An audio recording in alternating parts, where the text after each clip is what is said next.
Hey everybody, happy Sunday. Today is my birthday, so I am celebrating by doing a painting tonight on a 12 by 24 canvas. It is a level 3 canvas.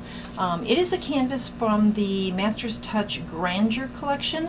I love these canvases. They hold out and they're really good. The reason I say it's my birthday canvas is because there is, I did damage this canvas a little bit, so it's got a little pivot in it. And so I am going to create this painting using colors I would normally not do. Because the canvas is damaged, it's probably not something that I would be able to put up for sale. So I'm going to create this painting, and if it comes out as nice as I thought I would, I'm going to high gloss it and I'm going to hang it in my office. So I'm going to go ahead and bring you down because I want to show you how I'm going to do this particular painting tonight too. So again, celebrating my birthday, let's get started. I'll be right back.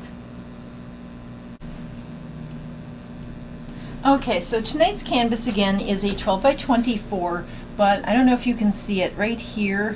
Where I store my canvases is all under this table and all over the place, and I ended up getting this big divot in here. So the canvas isn't taut anymore, and it's got almost a hole in there. I also have a ding up here. So it's not a canvas that I would probably put up for sale unless someone asked me for it, and then I would discount it. So here's what we're doing tonight. I have gotten some new colors, and I want to try out a few of them. Again, on this 12 by 24 canvas, level 3, I have already taped the back. Tape the back, put my push pins in, and I'm going to put the bad spot up top here. And now we're going to level it. So I just have this little inexpensive level that I received, and I use this one. It works just fine. And this canvas is level. Wow. I love these canvases. That's what I like about these Master's Touch ones. I don't have to do a lot of fiddling around. I know that my table isn't straight, so there's a spot which I've marked off on the floor over here where I know if I put a canvas on here, it's going to be pretty level. The wider it gets, that's when I know my table dips down, and that's when I do have to put popsicle sticks. But for these thinner ones, this is working out perfectly. And tonight, we're also going to be using the old hair dryer, which is my Hot Shot Tools dryer. And, you know, people always ask how many cc's or whatever it is. I really can't read it. Yeah, I can't read this. But here it is. It's just an old Hot Shot dryer. It has off, low. Let's see, it says off, low, high here. Then it says low, medium, high here. And then if you push this particular button, it doesn't give you more power, but it's cool. So it will take off the heat. So I will probably be trying the high on, let's see. Yeah, high with low heat. So it'd be high button, low heat, and then the cool button to push. Okay? I used this one a long time ago, and I haven't used it in a while, so I decided, you know what? This is my day. I am going to spoil myself and do it whatever I feel like I need to do today. All right. So today's split colors are actually going to be Raw Umber by Artists Loft, brown, and Parchment by Artists Loft. So I'm going to do a split on this one, and I'm going to do, I want to do a, so I'm going to start down here with the burnt umber, or the raw umber, and I'm going to go up to about here. And I hope I have enough, I think I do, of both colors to fill this in. Okay? And then the colors that are going to go along our split tonight are going to be my Liquitex Basic Burnt Umber, so a darker version. Somebody's texting me. My Artists Loft Green Yellow. That's a new color I just bought. Okay. I'm going to use some Extreme Sheen Copper by Deco Art. I'm going to also use my Artists Loft Light Blue. And then I am going to use some Deco Artistry Sheen 24 karat gold. So that is our color palette tonight. It's very different. Nothing I would have normally chosen, but that's okay because, like I said, I am just going to have a little fun tonight. So I'm going to start here, and I'm just going to run a bead to give so I know where I want to go. And then I'm going to take the cap off because it would take forever to put it out this way. So here we go. And this again is my raw umber, and it's a new color that I've purchased. So, and I really like the way these blues and the browns, the blues, and the greens are coming together. To me, they're kind of surprising that they look so good together. Because I'm a blue person. I just like blues with blues. And this has been a lot of fun to play with these browns. Alright, so we're going to spread this out.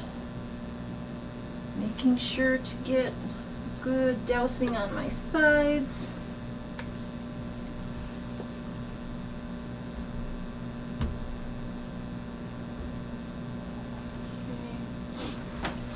And then we will put on our parchment color.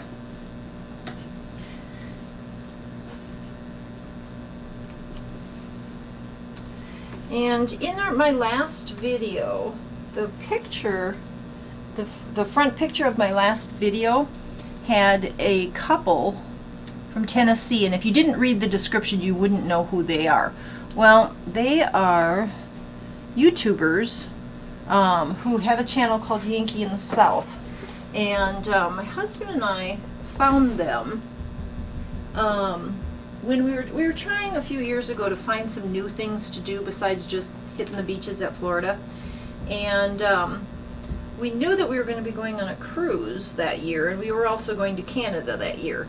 But for the next year, we thought, you know what, let's start looking and finding some other things to do besides just going to Florida. I mean, we go to Florida anyway to visit relatives, but the rest of the time, we've gone mining, we've gone to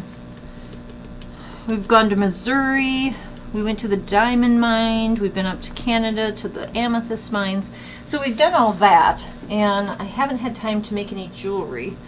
So I said, why don't we try going to Tennessee? I said, it sounds like a really pretty area. We did go to a ruby mine in Cherokee, North Carolina, and we went through Tennessee.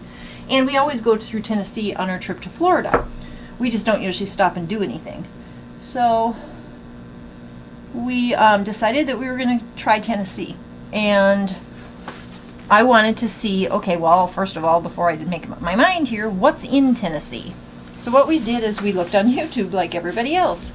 And I came across Will and Dawn, who were a cute little couple who did tours around their cities of Pigeon Forge, Gatlinburg, where else? Pigeon Forge, Gatlinburg, I forgot the other cities, and I've been there. And anyway, so we watched a whole bunch of their videos just to see what they were doing. Well, then we went to Tennessee, and I ended up meeting up with them because I had made them that clock, the fruit stripe gum clock, and so I did get to meet up with them and give them the clock, and we just got hooked on their videos of all the things they're doing. Like right now they're doing a whole Route 66 thing, so you should really watch those guys. And then they kind of introduced us through their videos to Chris About Teas, and he and Mandy, his wife, they go along with Will and Dawn to a lot of the places, but they also have their own channels. So check them out as well. They're very entertaining, and they tell you all kinds of things to do in Tennessee. And now they're, like I said, they're traveling even farther, so that's just how we do it. So when we went to Canada, we also watched videos to see what was in Canada to do. I mean, we knew we were going to the amethyst mines because that was the whole point, is I needed some more amethyst for my jewelry. But yeah, we like to watch YouTube videos that tell us what's going on in states so that we can kind of plan our road trip around some of those fun things to do. Because there's a lot of things you don't find when you just, you know, you go to a state, you get your hotel, and then you really don't know what the locals know about the place. And by watching the YouTube videos, you will learn a lot. When we went on our cruise, I watched Don's Family Vacations for months just to figure out, because I was scared to death to go on a cruise. I don't do water. We have a boat, but a ship really scared me. But after I did my cruise, I absolutely love it. Can't wait for Don to tell us when things are ready to go and safe to move along again. Ooh, I might not have enough of this. Alright, let's take a look. Let's get this spread out before I run out. So again, this is Parchment and raw umber. The other day I used a burnt umber, which we are going to put in this painting as well, but okay, yeah, I think I'll have enough. Oops. A little heavy-handed on that spatula there. Just need it to cover enough to make sure that everything moves. Let me get going here. Cover the sides.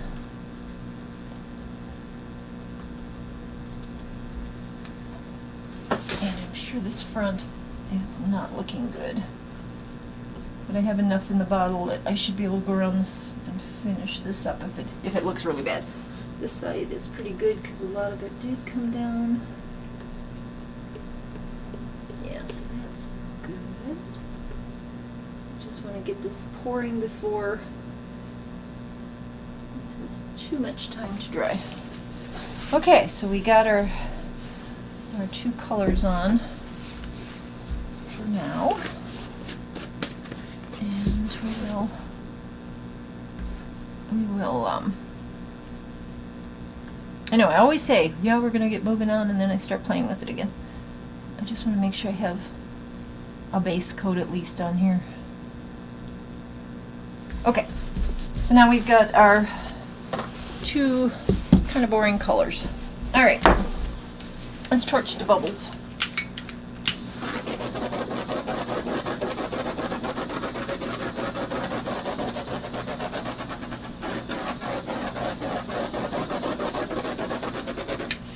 Okay, so like I said, along this line and blowing up this way will be our, I'm going to start with burnt umber. I just want a little bit of difference between the raw umber and the burnt umber.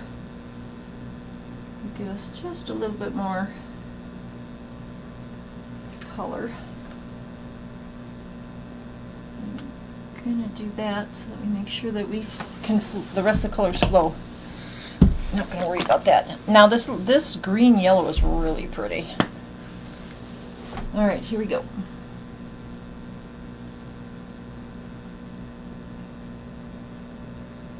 Okay. And then we're going to put on the copper. And the copper came out really nice on my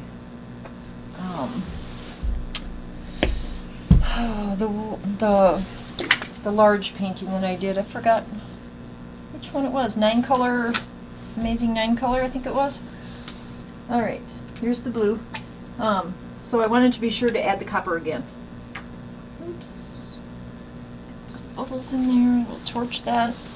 And then the gold. And I'm going to try to be careful with the gold because gold tends to take over.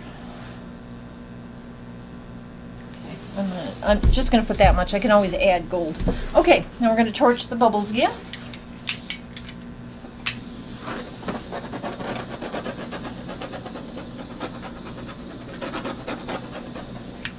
right, so I'm going to move my paints out of the way, my spatulas out of the way, and then here we go. So again, I'm not going to use a nozzle on this one. I just want to see, kind of do an old-fashioned one like I used to do. So here we go on high.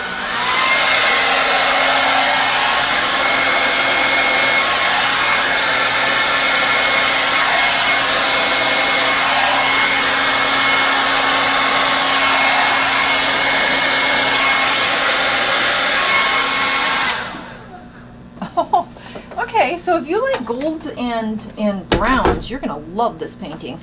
The paint flowed really nice.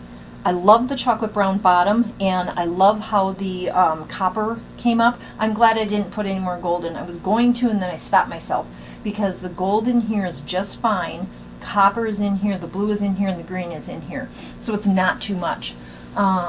This little bit over here, I think I'm actually gonna blow that up just a hair more. Bear with me.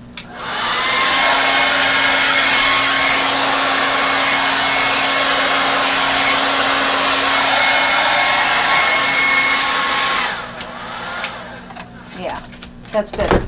Now it almost resembles like smoke billowing, and I love how this came around. You'll see it when I bring you down. It actually has some definition around here. The parchment, I like it with the brown because I think, honestly, that if you did brown and white, I think it's too stark of a contrast. And this, I really like. Wow. Oh, this is looking so pretty in here.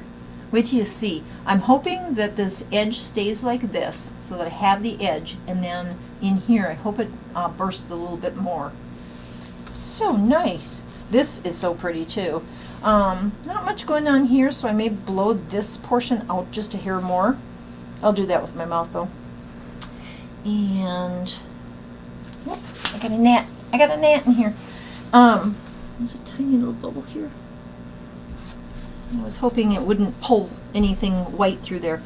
Oh, I like this. For being such a neutral color palette, it's really pretty. Wow. Huh. Okay, let me, geez, even the sides are running down nice. I know that's probably a mess. So I'm gonna come over there. I'm gonna finish fixing the sides for the brown, because brown's just like black and Payne's gray, hard to cover. But then I'll bring you down so you can see this. I hope you guys like this one. I really do like it. All right, I'll be right back. Okay, so here is the final painting.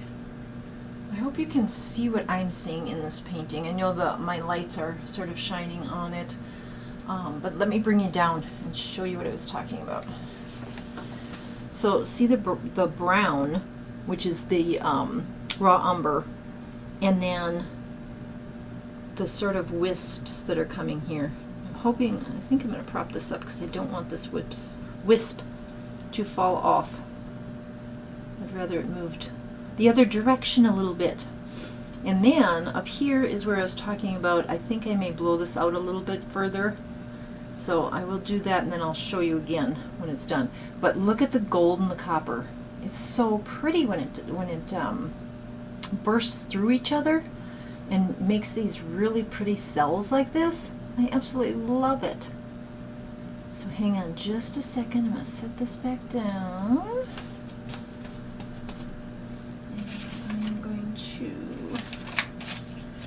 Grab a couple popsicle sticks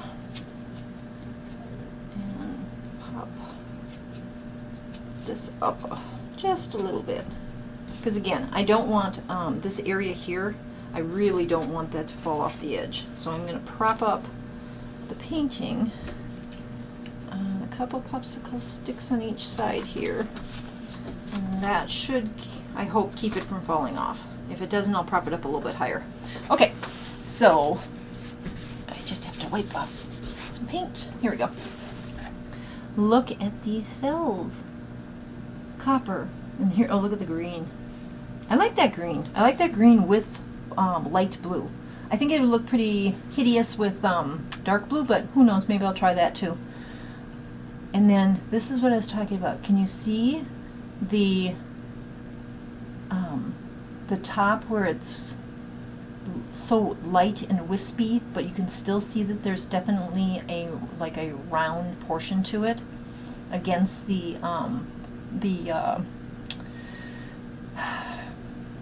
I forgot the color. Hang on a minute. Against the parchment. I keep wanting to say portrait, but it's parchment. So against the parchment. It's really pretty. And then once this dries, I'm not sure what kind of coating I'll put on this because it seems really nice, glossy, but I don't know if gloss would really do it justice. So I haven't decided on what we're going to do with that one yet. But I did work on my sides. They're dripping down nicely now. So you can see they're dripping down. And then this side's got done. And what we will do next, of course, is we will take our tongue depressor or popsicle stick or whatever it is you use. Again, I like these little people, so I keep this little guy handy. And you're going to scrape the bottom of your painting. Okay, get all that extra paint off and do it all around all 4 sides. Let it set for 10 minutes and then do it again. And whoop, sometimes you'll have to do it another time after that.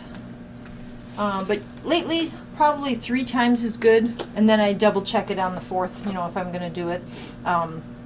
And usually in the 4th round I do it with my finger just to check to see how tacky the paint is getting and if I do need to scrape again. But usually 3 times works, and then I'm done. So I love this painting. I normally wouldn't choose these colors, but again, we're in fall. It's October now, so I wanted to do a fall painting, and like I said, I don't even see where the indent in the canvas was. It was right there, up there, and I don't even see that it's showing, but it might show when it's dry. So that's why I didn't want to put this one up for sale. But if anyone's interested, we can talk a discount. So, and my contact information will be at the end of this video as always, and I want to really thank my subscribers. I have one, I believe his name is pronounced Samsol, and he has been so nice and encouraging that I just wanted to say hi. And then I have a whole bunch of new subscribers. Once I figure out how I find out all your names without you commenting, then I will say hello to all of you individually. But right now, just the ones that comment are the ones that I can actually respond back to. So, alright, well, thank you for watching on my birthday, and my next video will be out in another 3 days. So until then, bye.